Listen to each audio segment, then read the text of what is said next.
Merci d'avoir patienté, d'avoir laissé la Breaking Agency faire sa belle démonstration. Merci les Naïg aussi d'avoir patienté. Un vestiaire, vous savez, c'est un lieu particulier. Alors, pour ceux qui ne connaissent pas encore le vestiaire, on a recréé ici un véritable vestiaire avec ses maillots et avec surtout ces sportifs qui vont venir vous parler de leur expérience. Et à mes côtés, nous avons donc une grande athlète bretonne aussi, ça faut le préciser, les Naïg. Très important.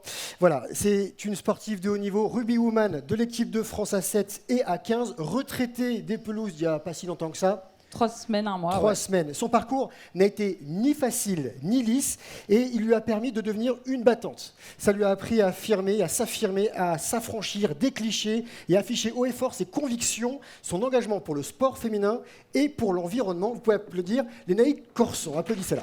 Merci Grégoire. C'est à toi. C'est ton vestiaire. Je mets un timer quand même, histoire d'être à peu près dans les clous. Bonjour à tous, je suis Lénaïque Corson. J'ai mis mon prénom en grand, comme ça les gens peuvent bien le lire et le prononcer correctement. Il faut savoir qu'il y a une personne sur 2 à peu près qui m'invente, qui ajoute des lettres à mon prénom, donc c'est Lénaïque. Lénaïque Corson, c'est pas le prénom le plus sexy du monde, mais j'en suis quand même assez fière parce que c'est un prénom breton. Mes parents n'ont pas forcément bien choisi parce que Lénaïque veut dire petite Hélène.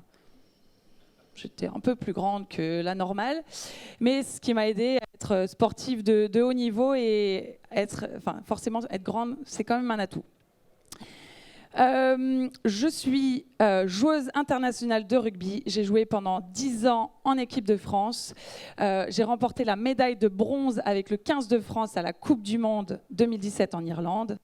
J'ai été élue meilleure joueuse du monde à mon poste à l'issue de cette Coupe du Monde.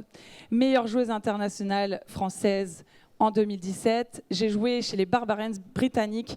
Les Barbarians, c'est un peu l'équivalent des All Stars, une équipe de prestige, un club très privé, on va dire. Et j'ai eu la chance et le privilège de jouer avec ce maillot. Et comme toute histoire, il y a un début. Il était une fois... Alors... Ça revient en boucle.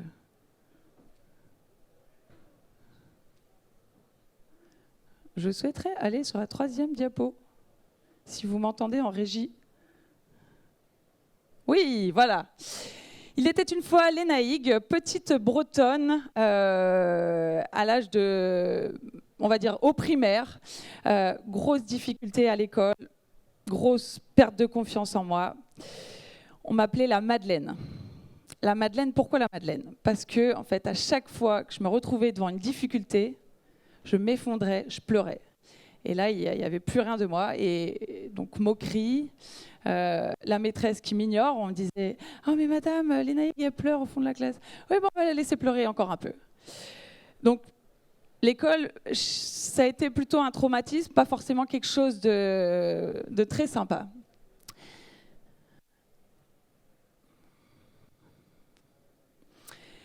À l'âge de 21 ans, je décide de partir à l'autre bout du monde, l'Australie. L'Australie, ça me faisait rêver parce que j'avais envie d'apprendre l'anglais, parce que j'avais envie de partir très loin de mes parents. On m'a dit, mais pourquoi tu pars pas en Angleterre? C'est quand même la porte à coller. Non, je voulais aller très loin parce que je voulais prouver que je pouvais y arriver, que j'avais 21 ans, que je pouvais partir à l'autre bout du monde, que j'allais me débrouiller financièrement, que j'allais être indépendante et autonome. Et ça, je voulais le prouver.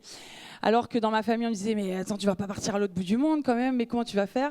Il faut savoir que le jour où j'ai pris mes billets d'avion, le réserviste me dit « Alors, c'est quoi votre prénom et votre nom ?»« Lénaïque Corson. » J'avais dit « Punaise, oh, le nom. » Après, vous habitez où? Traouendour.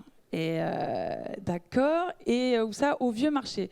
Donc en fait, il y avait, et dit punaise, mais elle n'est jamais sortie de son trou, la Bretonne. Et elle part à l'autre bout du monde. Et oui, je suis partie à l'autre bout du monde parce que j'avais juste envie d'ouvrir une nouvelle page de ma vie, de profiter. Et franchement, c'était la plus belle année de ma vie. J'ai vraiment kiffé. J'ai nagé avec des requins-baleines, fait du saut en parachute, fait du surf. Bref, j'ai voyagé partout en Australie. J'ai vraiment kiffé. Et j'avais plus un rond en rentrant parce que forcément, j'étais là-bas, je voulais profiter. Et j'avais cette liberté, j'avais les tongs tous les jours.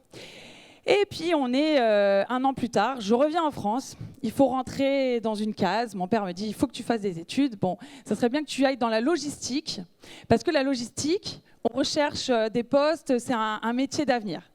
Donc moi, qui n'a aucune, à ce moment-là, pas trop de caractère, je dis bah oui, c'est vrai, peut-être, je vais y aller. Donc je fais ces études de logistique et j'étais à Saint-Malo en études. Je m'entraînais à Rennes, donc je faisais les allers-retours. Quand j'étais en alternance à Cholet, je faisais les allers-retours à Nantes pour m'entraîner à Nantes. Donc le rugby commençait quand même à prendre une bonne partie de ma vie. J'avais commencé le rugby juste avant de partir un petit peu en Australie. Et en revenant de l'Australie, j'ai voulu forcément reprendre. Et voilà, et la photo vous montre bien les conditions de l'époque, hein, les shorts parachutes. Et encore, là, on avait les premiers maillots moulants. À l'époque, on avait les maillots vraiment comme Batman, quoi, une cape, quoi. Et en fait, à cette période-là, je dis à mon père, au bout de 4 mois de licence en logistique, je lui dis, écoute, je crois que je vais arrêter parce que le rugby me manque et que je passe mon temps sur la route à m'entraîner, que j'ai envie de me consacrer à ce sport. Il me dit, non mais attends, t'es sérieuse? Le rugby, personne en vit en France chez les filles. Donc pourquoi tu veux faire ça? Et je lui dis, parce que je l'adore, c'est ma passion et que je sens qu'en ce moment, il me manque cette liberté que j'ai, peut-être que j'avais en Australie et que je veux avoir encore sur un terrain de rugby. Et il me dit non, tu fais tes études, tu vas terminer ton année, tu continues, au moins tu valides ton diplôme. J'ai dit non papa, je sais que la logistique c'est pas fait pour moi, j'ai des bonnes notes mais ça me transcende pas quoi. Donc j'ai pas envie forcément de continuer de perdre mon temps. Et il me dit, écoute, si c'est comme ça, c'est ton choix, mais tu vas te démerder toute seule. Donc on te coupe les vives, ton déménagement, tu vas te démerder à Cholet, tu vas te débrouiller toute seule, et à Saint-Malo, pareil. Et là, tu te dis, ok, je vais me débrouiller toute seule, je vais gérer mon déménagement. Ma mère, dans tout ça, ne prend pas forcément la parole, suit mon père, et voilà. Et je dis, ok, on y va. Donc j'avais pas un rond, parce que vous venez en Australie, j'avais tout lâché là-bas. C'était mon argent que j'avais gagné, hein. Évidemment, c'était pas 1 an de voyage, c'était 1 an où je travaillais et enchaînais les petits boulots, et en même temps, je faisais du rugby, je voyageais. Et je rentre, j'ai plus d'argent, j'étais dépendante de mes parents, de mon alternance où je gagnais 800 €, mais bon, du coup, je les avais plus parce que j'arrêtais mon alternance. Et je décide de rentrer sur Rennes. Et là, là, vous vous retrouvez... non, ne changez pas la diapo, s'il vous plaît. Merci. On est toujours sur cette diapo à Rennes, où je décide de jouer au rugby et de me consacrer à ça. Sauf que j'ai pas de logement, j'ai pas d'argent, j'ai pas de métier. Donc les premiers temps, c'est dur de dire excusez-moi, mais là je suis à la rue en fait, pour dire clairement les choses. Est-ce que vous pouvez m'aider juste à trouver un canapé, un lit de sauvetage, un matelas de camping, ça me va. Et donc du coup, je trouve ma deuxième famille, qui est le rugby. Ma famille au Stade Rennais Rugby, qui, du coup, m'ouvrent leurs portes et me disent vas-y, tu peux rester 2-3 jours. La copine d'après, parce que je voulais pas trop embêter les gens, c'est toujours gênant quand même. Donc je saute comme ça d'une amie à une autre, de porte à porte. Et pour travailler et gagner de l'argent, je travaille à l'usine. Donc là, j'enchaîne le roulage de posters chez Camailleux. Vous voyez les grands posters qu'on met dans les vitrines. Moi, j'étais dans la logistique pour ces posters. J'ai aussi travaillé chez Agnès B où je mettais des étiquettes toute la journée. Et encore, ça, c'était le boulot super sympa parce que sinon, c'était la chaîne.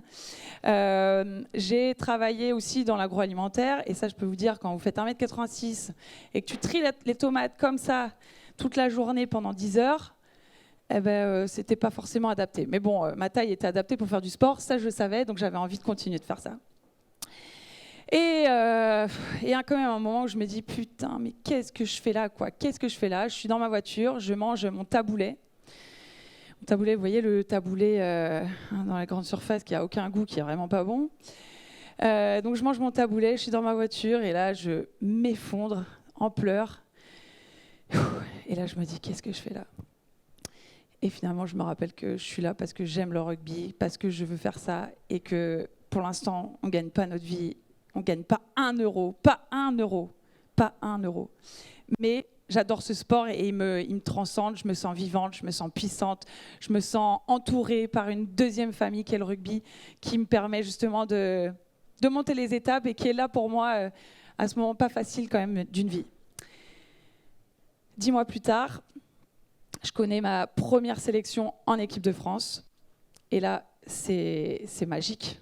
Parce que, en fait, 10 mois avant, j'étais à la rue, entre guillemets, dans ma voiture, en train de pleurer, en train de trier des tomates. Et je me retrouve 10 mois plus tard en équipe de France. Donc c'était un moment forcément magique de représenter son pays, de chanter la Marseillaise. Et là, je suis heureuse, tout simplement. Alors, je fais mon stage à cette époque-là, justement, quand je suis en équipe de France.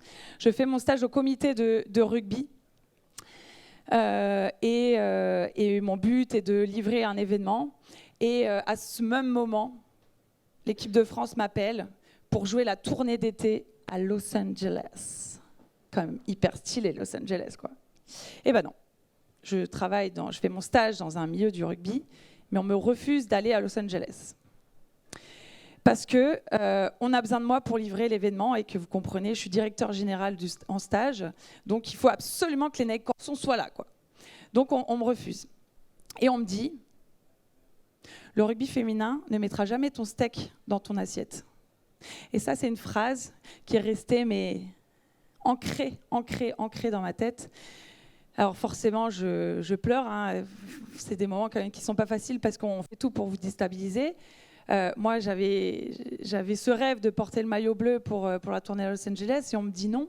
Donc difficile de le comprendre. Surtout, je travaillais dans une structure rugby.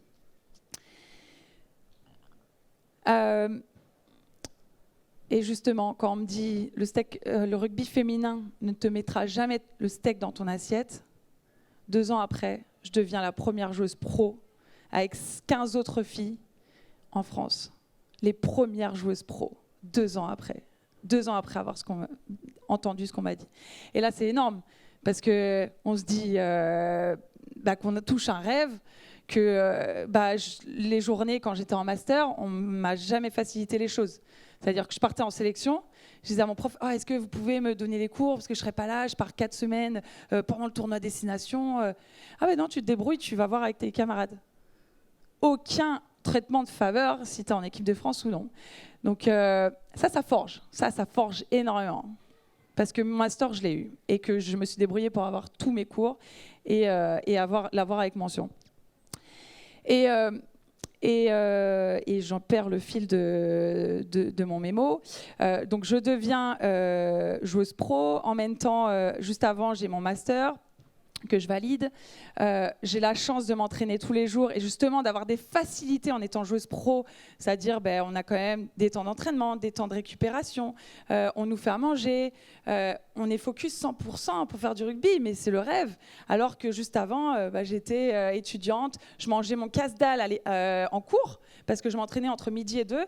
2 heures, je reprenais, j'écoutais les cours, je mangeais mon sandwich. J'avais juste envie de dormir après avoir terminé mon sandwich, mais bon, j'étais présente quand même. Je ne me suis jamais endormie en cours, hein, quand même. Et là, on me propose ce contrat pro. Et c'est génial. J'ai voyagé partout dans le monde. Cette photo-là, elle est prise à Pretoria, en Afrique du Sud. J'ai voyagé partout dans le monde, dans tous les continents, l'Afrique, l'Asie, l'Amérique. Et je me dis, bon, mon empreinte carbone, on évite d'en parler. J'ai fait, pendant le confinement, une map. J'ai pointé toutes les photos que j'avais prises. J'ai pris peur quand même, du nombre de fois où j'ai pris l'avion.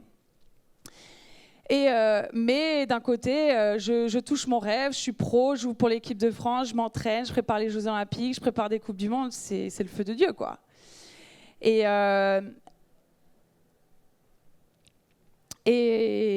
c'est le feu de Dieu, mais il y a quelque chose qui m'empêche aussi d'être bien. Je ne sais pas quoi.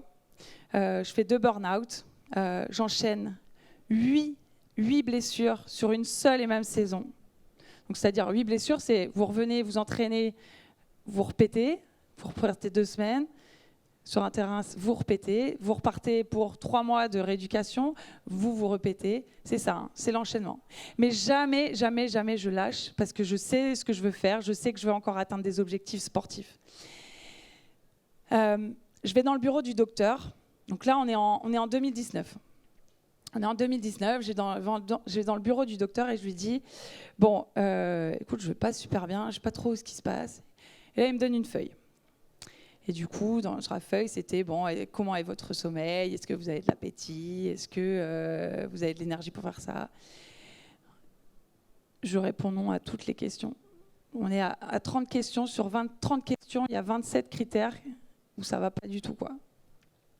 Et là, je me dis, waouh, pourtant j'ai tout pour être heureuse. Je pouvais être en burn-out quand j'étais dans ma voiture, en train de manger mon taboulé le soir en me disant, je vais dormir où? Mais là, j'avais pas le droit d'être en burn-out. Tout allait bien, j'avais acheté un appart, j'avais un contrat pro, je gagnais ma vie grâce au rugby. Je faisais partie des 50 joueuses en France à gagner ma vie grâce à mon sport. J'étais une privilégiée. Et puis voilà, même si on s'entraîne des fois dans des conditions difficiles, ça restera quand même pas les conditions du trip tomate où j'étais baissée comme ça, dans des frigos des usines agroalimentaires où il faisait moins 1000.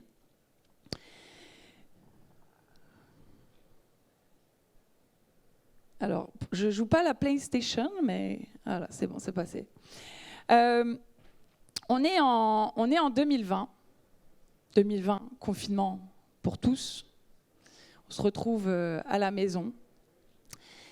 Et pendant ce confinement, mon père, qui a 5 ruches, perd l'entièreté de toutes ses ruches à la maison. Et là, moi, je suis en colère. Je suis en colère pourquoi? Parce que les abeilles, c'est pourquoi on est vivant, en fait. On est tous vivants grâce aux abeilles. Parce que pas d'abeilles, pas de pollinisation, pas de fruits et légumes. C'est pas que du miel, les abeilles, hein. On a sorti ça. Oui, c'est bon, c'est vrai, c'est bon le miel. Non, non, non. Elles ont un rôle, mais primordial. Elles sont au tout début de la chaîne alimentaire. Sans ce petit insecte, on n'existe plus. Je crois que c'est Einstein qui dit s'il y a disparition des abeilles, il y a disparition de l'humanité dans 4 ans. 4 ans après. Donc, moi, je me retrouve en confinement. À part mes parents avec qui je partage mes journées, je peux parler à personne. Donc, je décide d'en parler sur les réseaux sociaux, parler de mon engagement et de dire aux gens qu'en fait, il va falloir prendre soin de notre environnement et qu'on doit changer les choses. Donc, je propose des activités un petit peu manuelles pour les familles, pour que justement on préserve ces abeilles. Et à ce même moment, j'étais la ministre des Sports. Le confinement 2020, j'étais la ministre des Sports. Alors, je ne sais pas vous, comment était votre confinement? Vous avez peut-être fait du sport, vous avez peut-être été tranquille, peut-être vous étiez dans 20 mètres carrés. Hein. J'ai des amis qui étaient dans ce cas-là. J'avais la chance quand même d'avoir de l'espace. Et pendant le confinement, j'étais la ministre des Sports. Pourquoi? Parce que je passais mon temps en visio, mais en permanence. Visio. Et à n'importe quelle heure. Chez mes parents, il faut savoir que ma mère n'est pas militaire, mais à 20h, on mange. À 20h01, si tu es en retard, on te le fait savoir. On est carré chez les Corsons. Et moi, j'étais toujours en visio pour préparer les contrats professionnels des joueuses de rugby. Parce que le confinement, on a voulu nous saper nos contrats, nous dire « Bon, vous deviez passer à 75%, mais finalement, on n'a plus d'argent dans les caisses. On va descendre à 50% pour vous, les filles. » On est à 1 an de préparer une Coupe du Monde de rugby. Autant vous dire qu'on les a ici, là. Donc, évidemment, vous savez, à travers l'histoire que je vous raconte, que je ne lâche jamais rien dans la vie, que je suis déterminée. Et là, je me dis, on va se battre ensemble, les filles. Et nos contrats à 75%, on va les avoir. Et on n'aura pas de diminution de salaire, parce qu'aujourd'hui, on est... Alors, pour vous donner quand même nos salaires, parce qu'on ne croit pas non plus qu'on est à 30 000 euros par mois comme un joueur de rugby. Non, les joueuses de rugby, on est entre 2 000 et 3 000 euros. Hein. Et donc, 3 000, c'est ce qu'on a réussi à négocier actuellement. Donc... vous en doutez bien, à 2 000 euros, on préfère voir peut-être les garçons diminuer un peu 1% de leur salaire, qui, eux, changera peut-être un peu moins leur vie que nous, si on le baisse de 25%, où là, ça fait quand même beaucoup de différence pour une joueuse de rugby, où on a quand même fait beaucoup de concessions dans le passé pour vouloir en faire encore. Donc, nos avantages, on ne veut pas les perdre, et on essaye de justement se battre tout ensemble. Et donc, c'est pour ça, les visios à pas d'heure pour gérer. Et en même temps, je me dis, il y a quelque chose à transmettre, quoi. Moi, j'ai pas envie qu'une gamine, elle soit encore dans sa voiture à se dire, choisir entre le rugby et vivre, en fait, ou survivre même. Et donc, je me bats pour cette prochaine génération. On se bat ensemble. On était 4-5 leaders de l'équipe pour se battre pour ces contrats professionnels dans le rugby. On est en 2020 encore. Je vous ai raconté, je suis tourmentée parce qu'on perd nos abeilles. Je suis tourmentée parce que nos contrats ils vont être taillés en deux.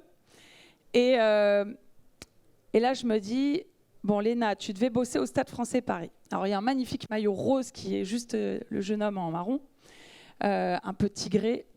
Le Stade français Paris m'avait proposé, justement pour lutter contre ce burn-out, parce que en fait, quand tu fais que du sport, bah, tu te sens bon que pour une seule chose, tu es monotâche. Et moi, j'avais envie de retrouver encore cet accomplissement professionnel que j'avais eu dans le passé, de travailler. Je travaillais chez GMF au sponsoring, au marketing, et en même temps de jouer au rugby. Parce que finalement, je me suis rendu compte que c'était une grave erreur de dire bon, bah, je fais que du rugby, je me pète 8 fois dans l'année, burn-out. Je me dis plus jamais, on retourne au boulot, je veux me sentir utile. Je veux que ma vie elle ait du sens. Je veux que les engagements que je porte pour le rugby féminin, pour l'environnement, je veux qu'ils soient opérationnels. Je veux être dans l'action. Je veux faire des choses. Je veux faire la différence. Je veux changer le monde.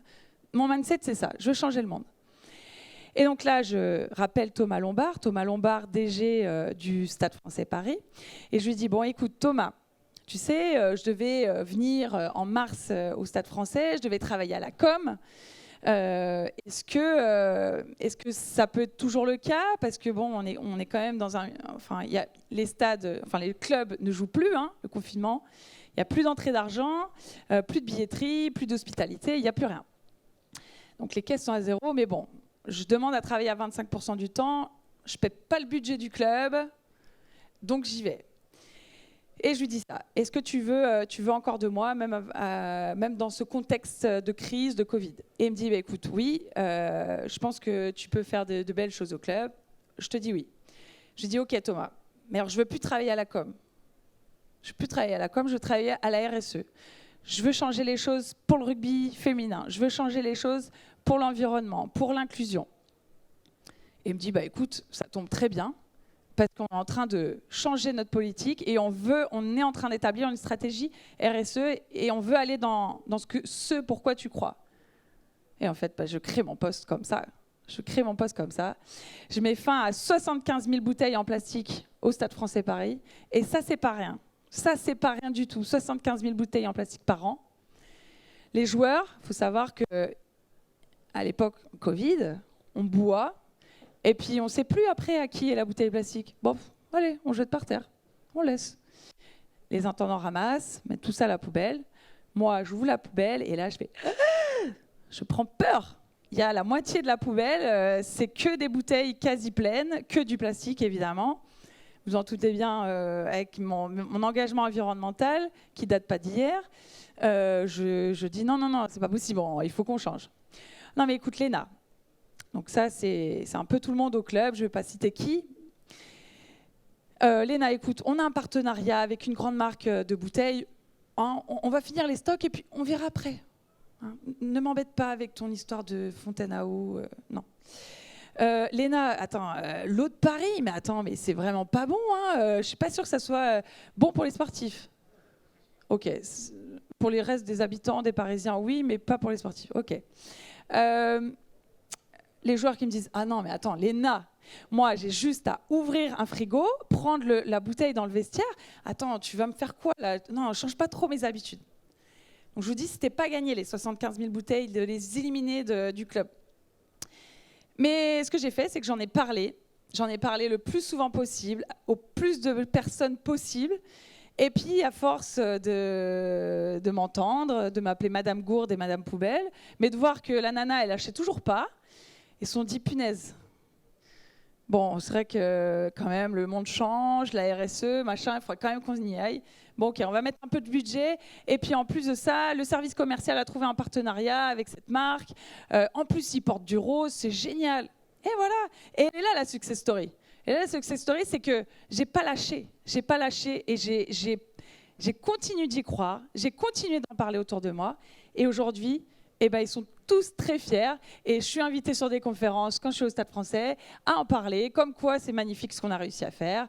Derrière, on a commencé à faire le tri des déchets organiques, parce qu'après, une fois que tu es lancé, tu as lancé tout le monde en fait. Tu as embarqué tout le monde et tout le monde a envie d'y aller.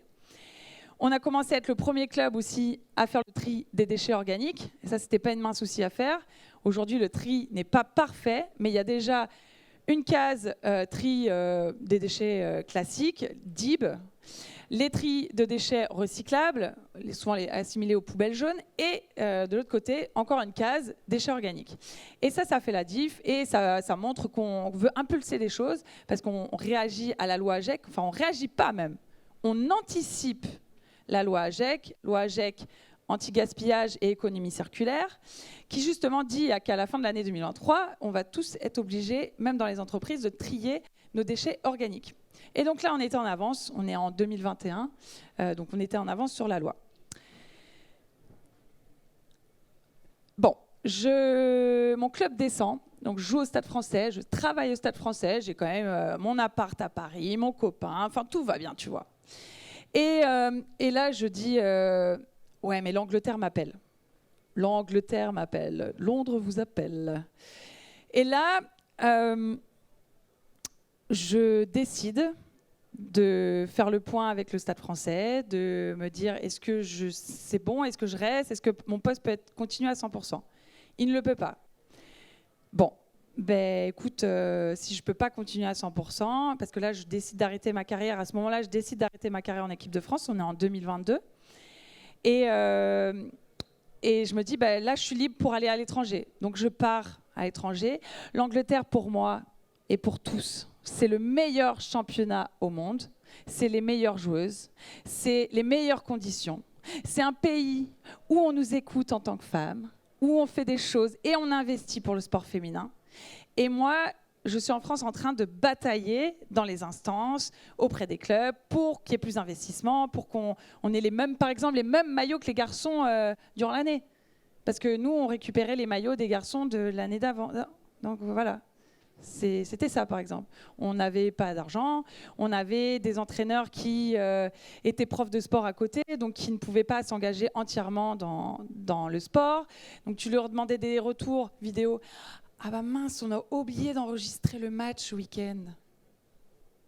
Je suis en équipe de France, j'ai préparé des JO, j'ai préparé une Coupe du Monde. Et on me dit en club qu'il n'y a pas de statistiques, qu'il n'y a pas de vidéo. En fait, il n'y a aucun moyen pour que je devienne forte, quoi, performante.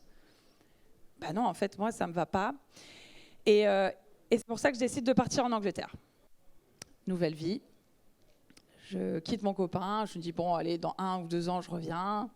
T'inquiète pas. Et puis, je trouverai un boulot là-bas. Je suis hyper engagée. Je vais trouver, c'est sûr.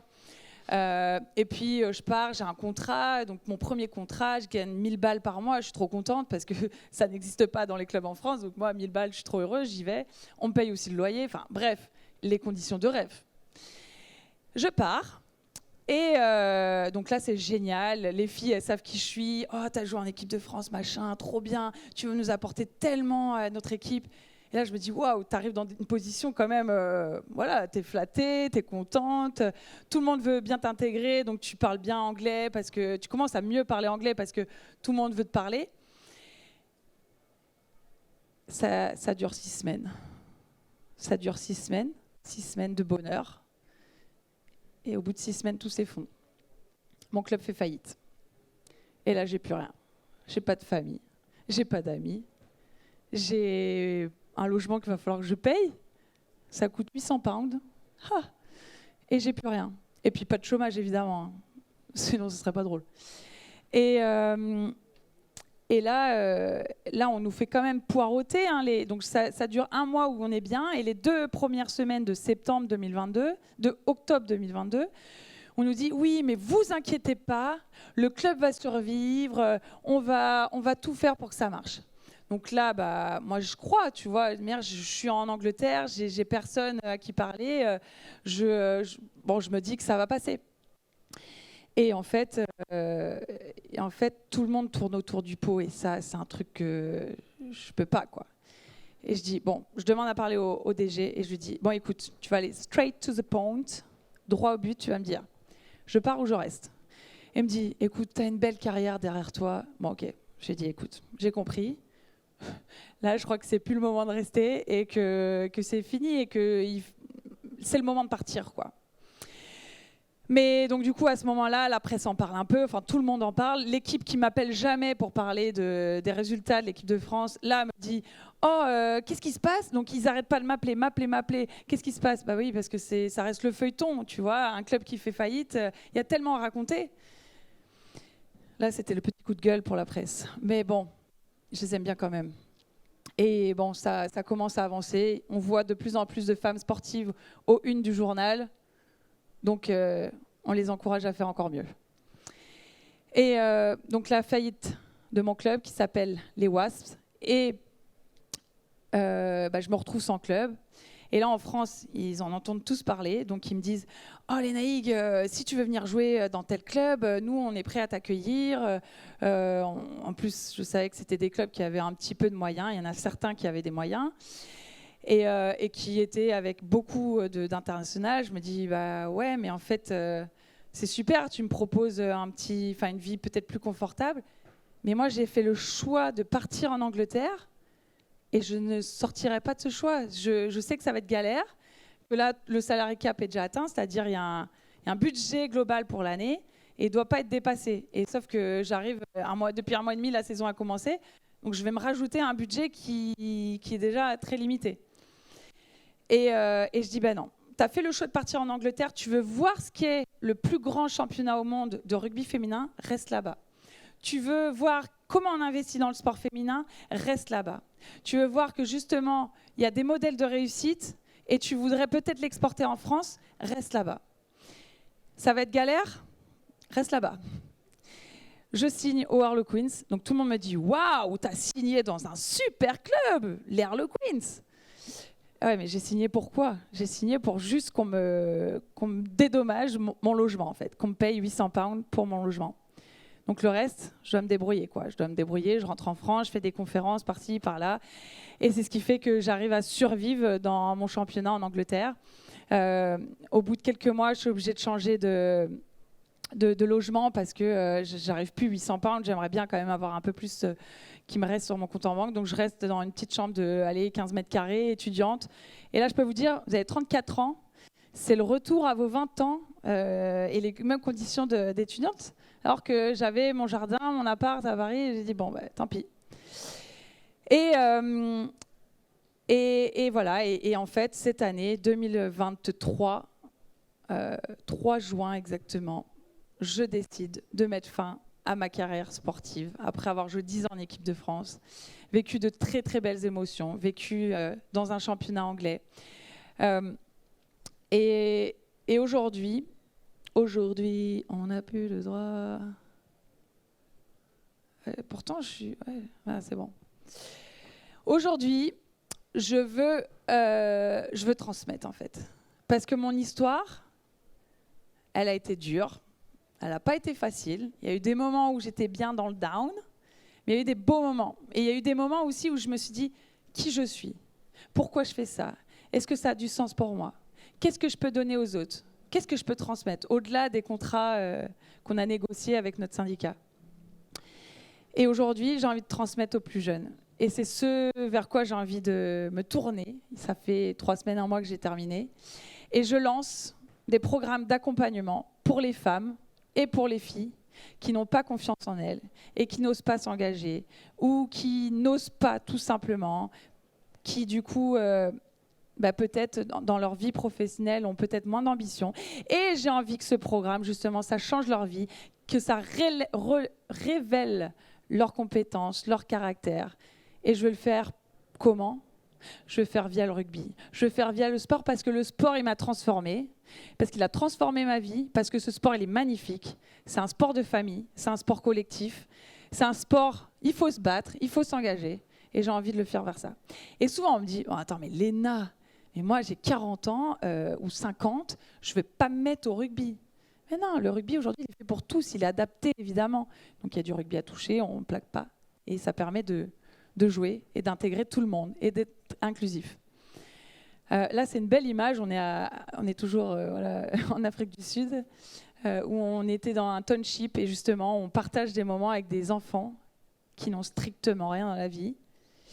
Et je peux vous dire que des moments comme ça, quand vous êtes dans le creux de la vague et que toi, tu fais ton burn-out parce que ça ne va pas dans ta vie et tu ne sais pas pourquoi, je veux dire que ça aide à relativiser. Hein, parce qu'ils vivent entre 4 tôles, à peine de quoi manger, et ils ont une banane. Mais alors, je vous jure, j'en ai les frissons, rien que de repenser. Ils ont une banane pas possible. Et quand tu les mets avec un ballon de rugby dans les mains, mais ils sont heureux comme tout. Et puis cette petite fille, on est à la fin de la Coupe du Monde de rugby 2017. Je passe à la télé, donc je deviens la star de mon village, de 1000 habitants, et de petits clubs que je représente. Le rugby Crèze-Tréguer, que mon papa a fondé, donc j'en suis fière. Même si c'est le même papa qui, quelques années plus tôt, m'a dit « Écoute, on coupe les vivres parce que le rugby, ça ne te fera pas vivre non plus et qu'on veut que tu fasses des études et que tu restes dans un cadre. » Mais en fait, je les remercie, mes parents. Je les remercie 1000 fois parce qu'en fait, ils ont fait ce que je suis aujourd'hui. Parce qu'ils ne m'ont pas rendu la tâche facile, mais je me suis battue pour chaque chose que j'ai voulu avoir. Et ça, s'il y a bien quelque chose que j'ai envie de vous laisser aujourd'hui, c'est que le bonheur n'est pas une destination, mais c'est le chemin. Et je vous jure, vous allez être fiers et heureux, et vous allez être heureux de vous, parce que vous allez regarder derrière vous. Nous, nos objectifs, c'est quoi? C'est de jouer des Coupes du Monde, des Jeux Olympiques. C'est ça l'objectif final. Mais ça dure combien de temps? Ça dure une semaine. La compétition, ça dure 15 jours, 3 semaines. C'est rien dans tout le parcours, dans toutes les concessions, tout le cycle qu'on a eu avant. C'est rien. Et c'est ça qui est beau. C'est ce qu'on construit en fait pour atteindre ces objectifs. C'est ce qu'on construit ensemble parce que ça reste un sport collectif, même si j'ai beaucoup parlé de moi.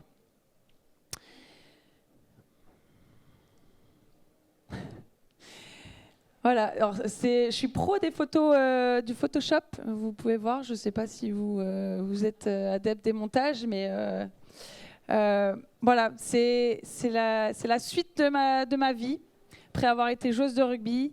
Je suis en train de me lancer dans l'entrepreneuriat impact pour les femmes, pour l'environnement.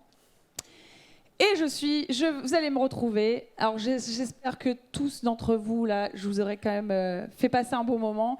Vous aurez envie de regarder la Coupe du Monde de rugby parce qu'elle se passe en France. Elle se passe en France et elle se passe au mois de septembre et octobre. On va vous mettre 2 mois, on va vous mettre que du rugby à la télé, hein, sur France Télévisions, sur TF1, sur M6. Et moi, vous allez me retrouver sur M6 en tant que consultante. Donc si vous voulez me faire des petits encouragements, des petits coucous, n'hésitez pas à faire sur les réseaux sociaux, je suis très présente. Et voilà, et j'ai envie de vous dire merci de m'avoir écouté, merci pour votre écoute. Vous pouvez l'applaudir, merci beaucoup Léna Higues.